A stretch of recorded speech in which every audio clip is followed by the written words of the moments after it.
MBC가 단독 보도한 내용이고요. 네. 그러니까 군이 12.3 비상계엄 앞두고 그러니까 시신을 담는 종이관과 임시로 보관하는 영현백이라는 게 있대요. 영현백. 예, 저는 처음 알았는데 이제 네. 이것들 한 3,000개 넘게 대량 구매를 타진을 했다라는 거예요. 그래서 이제 해당 그 사령부 소속 군무원이 그 종이관 제조업체에다가 이게 구매를 문의하는 카톡 같은 것도 이제 공개가 됐죠. 저는 이제 부대에서 근무하고 있는데 이런 거 좀 한 사망자가 예를 들어 3,000명 정도가 나온다면 몇 개가 필요할까요? 구할 수 있을까요? 제작 소요 시간은 얼마일까요? 예. 개당 단가는 얼마가 될까요? 이제 이런 식으로 구매 문의를 했는데 예.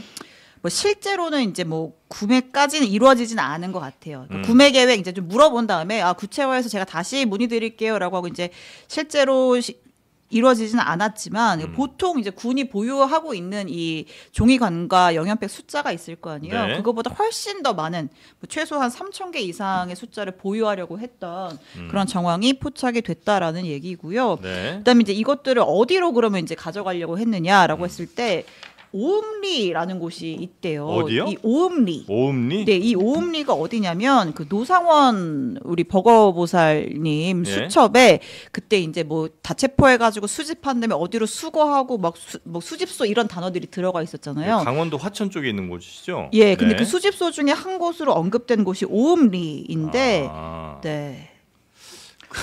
그 오음리로 적어뒀는데 네. 여기가 오음리에 관련이 있는 그 부대에서 이걸 이제 물어봤다는 그렇죠. 모양이죠. 예, 예. 네.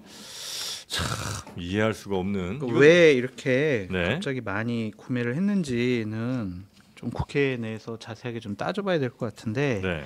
어쨌든 육군은 합참의 지침에 따라서 준비 계획상 반영된 확보할 물량이다 이런 식으로 해명을 하고 있거든요. 네. 그러니까 영현이라는 단어가 뭐냐면 영혼을 좀 높여 부르는 말이 영현이에요. 네. 근데 군대에는 영현부대라고 있습니다.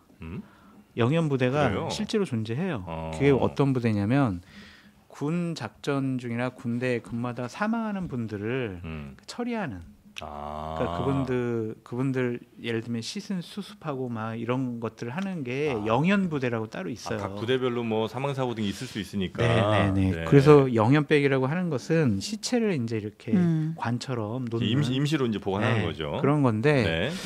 비상계엄이 터졌으니까 비상계엄의 노상현 작전 수첩에 보면은 여러 가지 뭐 참 끔찍한 일들을 많이 하려고 하는 거잖아요. 네. 그때 만약 군사 작전 중에 무슨 군 사망자가 나오게 되면 이것을 영현백에다가 임시 보관하고 시신 처리를 해야 된다라고 생각을 해서 네. 이게 갑자기 한 건지 그 우리가 알 수는 없잖아요.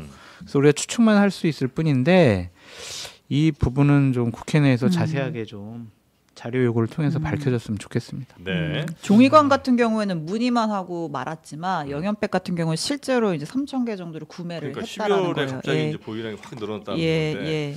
왜 갑자기 이거를 그러니까요. 평소에 유지하던 수량이 있을 거고 뭐 갑자기 큰 일이 뭐 예상되거나 그러지 않은 이상은 아니면은 네. 국지전 일으킨다라는 얘기도 있었잖아요. 북한과 뭐 그래서 그거를 대비한 거냐라고 생각할 수도 있고 네. 하여튼 다 추측인데 군 문제라서 말씀드리는 대단히 조심스러우니까 네. 국회 상임위 차원에서 좀 네. 여러 가지가 밝혀졌으면 좋겠습니다. 네. 군 내부에서 계엄을 미리 준비한 듯한 정황도 여럿 포착됐습니다. JTBC 취재 결과 계엄 선포 하루 전인 어제 군 병원에서는 환자 수가 폭증하는 상황에 대비하는 훈련을 실시한 걸로 확인됐습니다. 또 계엄하면 언론 검열을 담당하게 될 계엄사령부 보도처장을 미리 서울로 이동시킨 것도 확인됐습니다. 김민관 기자의 단독 보도입니다. 계엄 선포 하루 전인 지난 2일 수도권 소재 일부 군병원에선 환자 전시 분류 작업을 실시한 것으로 확인됐습니다. 전쟁 발발로 환자 수가 폭증하는 상황에 대비하는 훈련을 실시한 겁니다.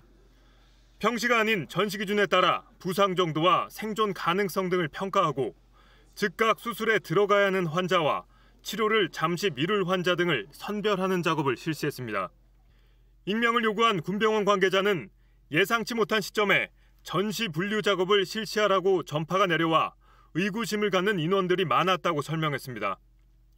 군의관들에는 장비와 군장류가 제대로 작동하는지 확인하라는 점검 지침도 내려왔습니다.